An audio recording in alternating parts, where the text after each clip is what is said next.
You're watching the Intel Network and Edge V-Summit series with our focus today on 5G.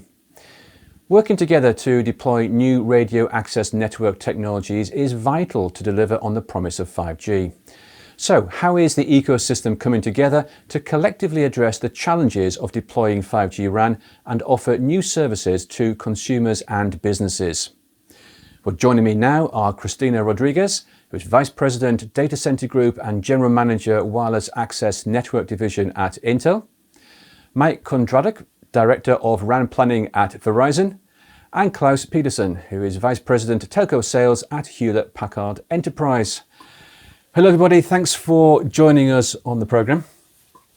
Hello Guy. Hey. Hi guys, good to be here. Cristina, let's hear from you first. What is the industry outlook for 5G RAN, and also just how ready is the necessary technology?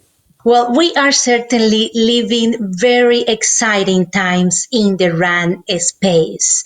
5G RAN will require a diverse set of deployments as operators look into supporting new frequency bands, new use cases, new services and models.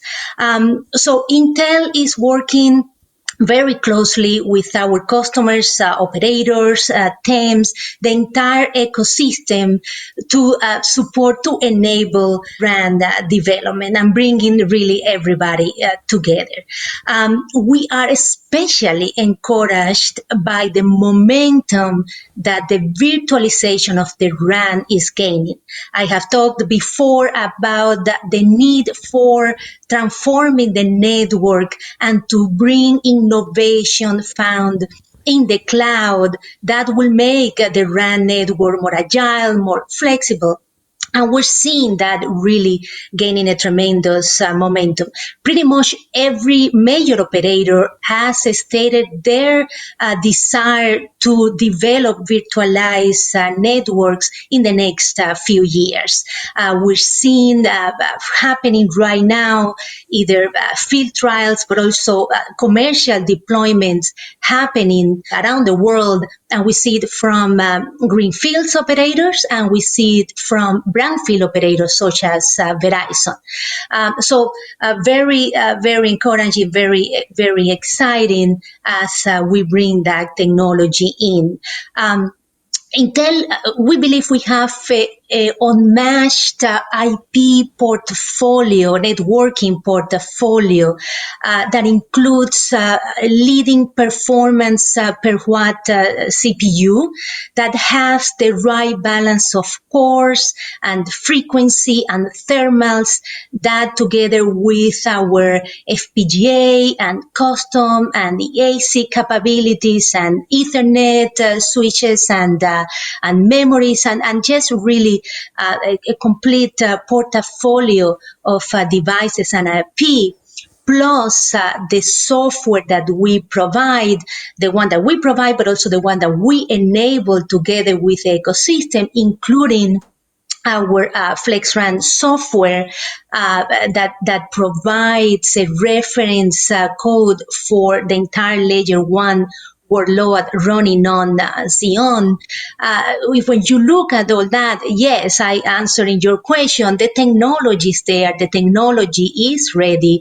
We believe we have all the components, all the solution available for the industry to make through the virtualization of the RAN, and with that offer a flexible, agile network that can really fulfill and can really deliver the full promise of 5G. Mike, as Cristina just said, the emergence of virtual RAN is a very exciting aspect of the business. What is the expected timing of the commercial rollout of the 5G vRAN? And also, what are the main use cases that consumers and businesses are demanding that 5G vRAN will deliver? Yeah, so when you look at Verizon, so we've essentially launched 5G last year in over 30 markets, and we're continuing on that journey this year. And what we've launched is our ultra wideband, which is basically with millimeter wave. And if you look at some of the virtualization journey that we've started with, it has started with the core and then working its way out to the edge. So from a commercial perspective, our ultra wideband network in many cases has already started to virtualize some of the higher layers of the RAN network. Now, as we move forward in time and as we continue to evolve the network, especially looking at our licensed carriers that we have in 4G today and applying 5G to those, we're going to continue to virtualize the lower layers of the baseband components, and you could expect to see that more in the network towards the latter part of this year. So we're going to continue on this journey of launching of 5G networks with, or I should say 5G markets with ultra wideband, and then continuing with our sub 3 or our FDD licensed carriers in the network. And again, the journey with regard to virtualization on the RAN side is really a key enabler for many things like MEC. So there's been a lot of discussions around MEC. Verizon has been very much out in the open with some of the things that we've been doing with MEC, especially when you look at this year. And one of the things that we're looking for from a use case perspective is really, whether it's consumer or business, is really looking at the lower latency use cases that we're trying to deliver with MEC, with virtualization. So it's all sort of coming together. Again, it's a journey, an evolution. We started it last year. We're continuing, obviously, this year, partnering up with, again, with Intel, with HP, and many others. And we're going to continue to see not only the commercial rollout, but use cases that, again, support lower latency, whether it's consumer or business. Thanks, Mike. And Klaus, what is driving the various types of RAN deployments in the market now? Well, I think it's, Mike talked about it, and it's been a pleasure to work with Verizon. We learned a lot from that, in the sense that it's a combination of looking ahead to all the new applications that will come in and run on the edge of the network to generate incremental revenue. It's the 5G deployments. Now is the right time to take advantage of all the technology that we just heard about that enables that to happen now. And then, just to maintain the agility, I think 5G is very challenging in terms of, the radio processing that'll have to take place, and the idea of logging things down in a single place actually will end up as a distributed compute infrastructure after all. And so I think all these things lead operators now to go for vRAN deployment. There isn't a single answer to your question there. It's really a combination. It's the perfect storm. And what we're seeing is effectively what took 5 years, 6 years to establish with NFV is happening in the RAN over, a 12-month period almost. Of course, there's been, deployment has taken place over a slightly longer time, but really in terms of maturity, it's happening incredibly fast. And we are seeing a lot of requests from our customers to participate and help them in these rollouts that are coming soon. Mike, collaboration's always important in our industry. How is the ecosystem working together to bring solutions to market for 5G vRAN? So because we're disaggregating the hardware from the software in a custom environment that we have on the baseband and what we're used to today, we need to work very closely with the partners, including the Intels, HPs, some of our other partners that supply the middleware, very closely from the operator perspective. So we're tying that all in together and ensuring that we understand the lifecycle management with regard to the software track and the hardware track. So if you think about it, you're sort of building or rebuilding what we've done today across one platform. You're building a new platform, but you're also adding services on top of it that allow you to, again, put a virtual stack from a baseband component perspective or function perspective so that we can have more flexibility. So really the collaboration is, especially because we are pioneering or we are on the bleeding edge of rolling out or evolving the RAN, we need to ensure that we are staying in lockstep with each of the vendors and each of the partners to make this successful. And, it takes a concerted effort. across not only us from an operator perspective, but our other partners. And you're starting to see more of, the collaboration solutions and things coming out of that as, again, we evolve towards this, disaggregation of software and hardware on the baseband side. Well, let's turn to the technology components now. Claus, are there any new technologies that are being designed into HPE's product line that are based on customer requirements for RAN deployments? Yeah, obviously, when you start looking at deployment of RAN, you have to think about things you didn't do when you just generated a server for the enterprise applications, right? How many antennas are you going to connect? So therefore, how many accelerators and what type do you need? There's the environmentals, thermals. So I really say it's about how you design the product as opposed to any specific one technology. HPE's role in the ecosystem is really to sit in the middle and leverage all the innovation that comes from companies like Intel, and really our innovations around how that gets packaged up, how we make it secure, how we enable flexible deployments of it in this very distributed infrastructure. So we innovate in the services, we innovate in the form factor of our platforms, how we manage the thermals to support, again, a range of different deployment models. There's a big difference between a carrier that decides to do self-integration of a number of smaller players' infrastructure versus relying on bigger vendors, say at the software level and maybe their SI capability. We have to be very flexible also in terms of how we support those partners as part of this ecosystem. And that requires us also to innovate in supply chain and the way we integrate with their value chain, because they have a long innovation cycle where they're depending on our technology.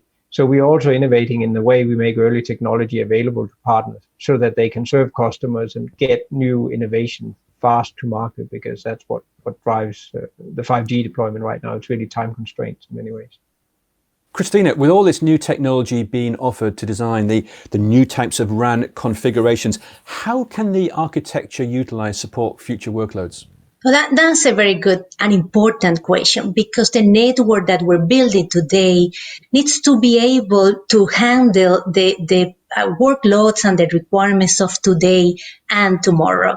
The 5G will have a tremendous set of diverse requirements and use cases. It's not just only about higher data rates, but it's about also low latency and high reliability and security and intelligence.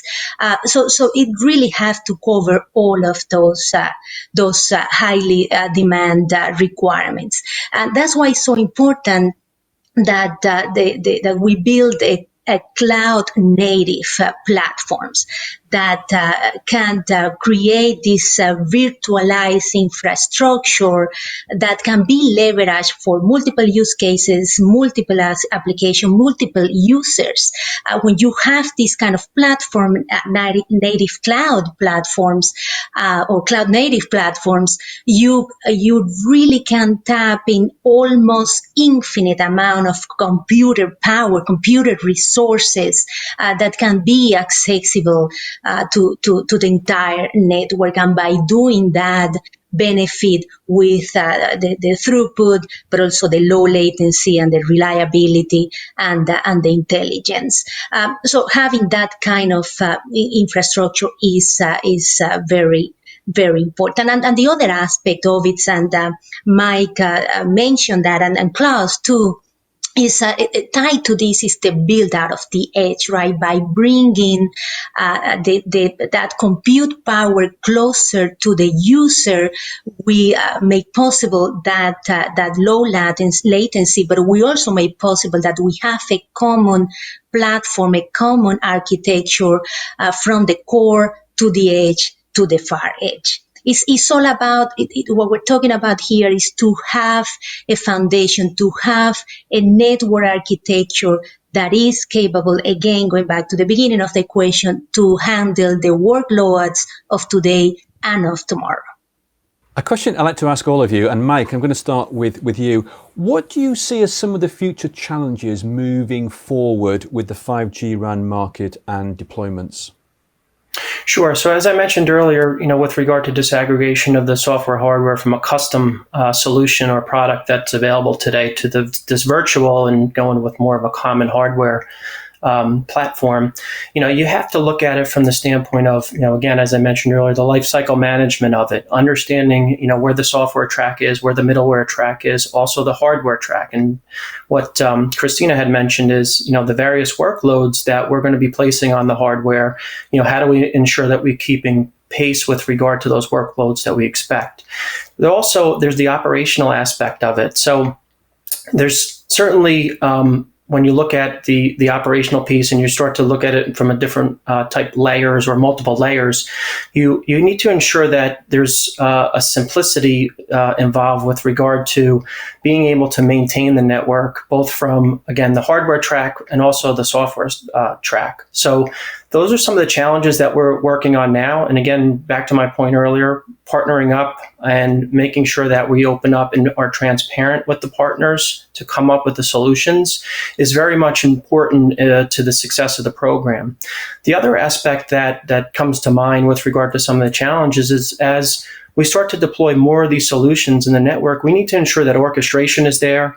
We need to ensure that the automation is there. So those are some of the other overarching umbrella type items that we need to care for to make the program successful. And again, we are working through those items now, and we feel really good about it. But again, from a bleeding edge technology and evolutional aspect, it's working through solutions and finding those opportunities that we can take advantage of, making things more efficient with regard to this architecture and really being able to leverage it. So those are some of the challenges that we see today, and that we expect that will resolve and will come out in a much better fashion with regard to this architecture and being able to leverage it for future workloads and things that we may have not have even imagined today. Cristina, what future challenges do you foresee?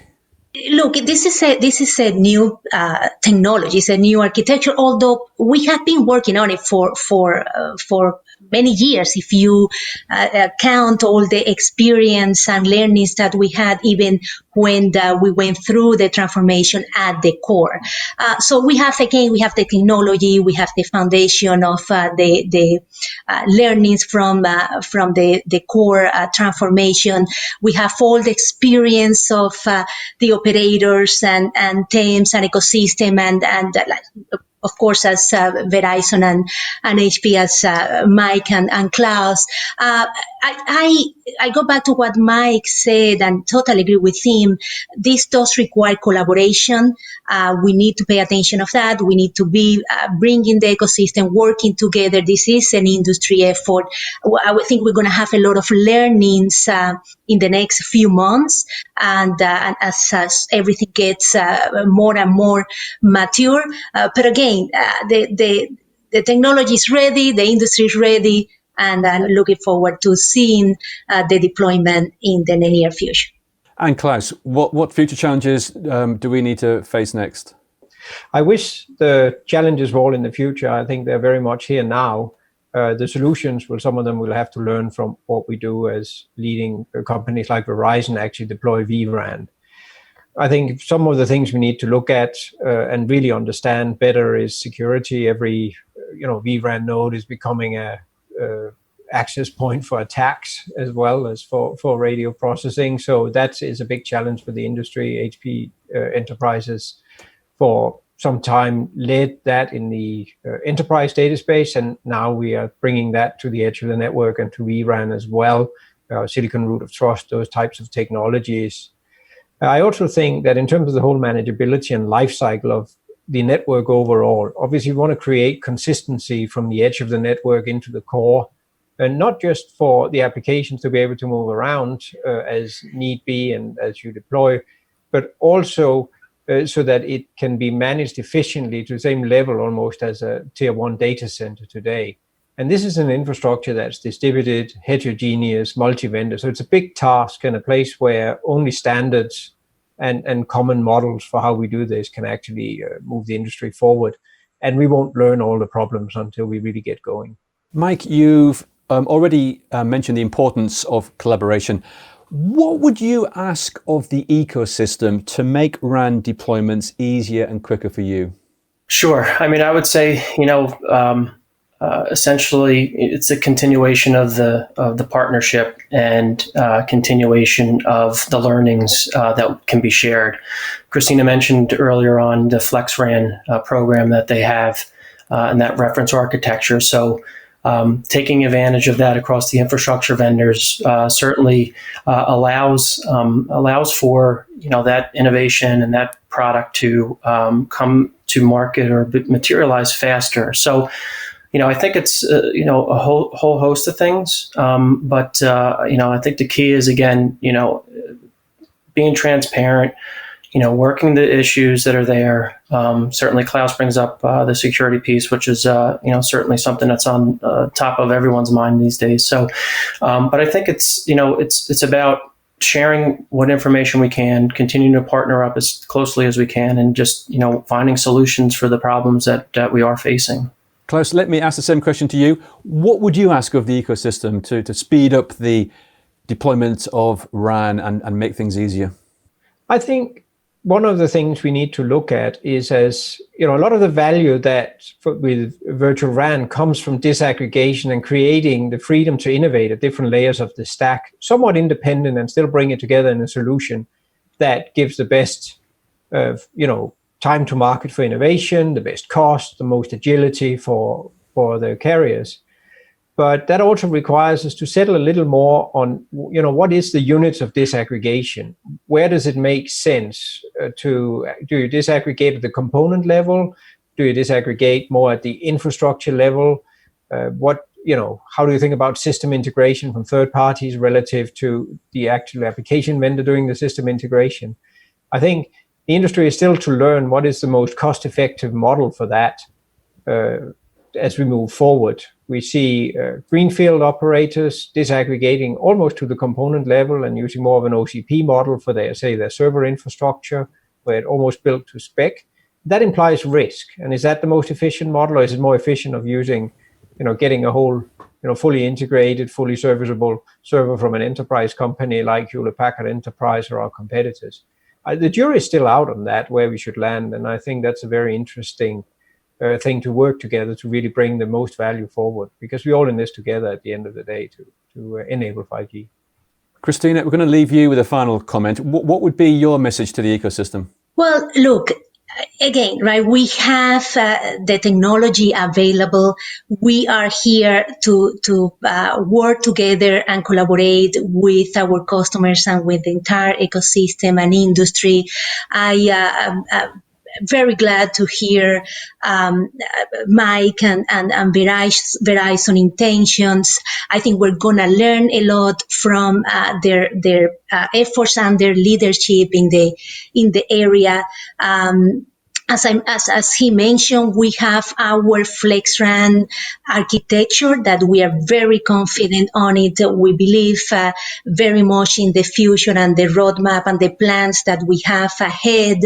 We, again, are happy and willing and excited to work with the community and to work with the industry to accelerate the adoption of virtualized RAN and to help and to share our learnings and our expertise in the area, and just be there to make this transformation of the network and ultimately really the full promise of 5G a reality as soon as possible.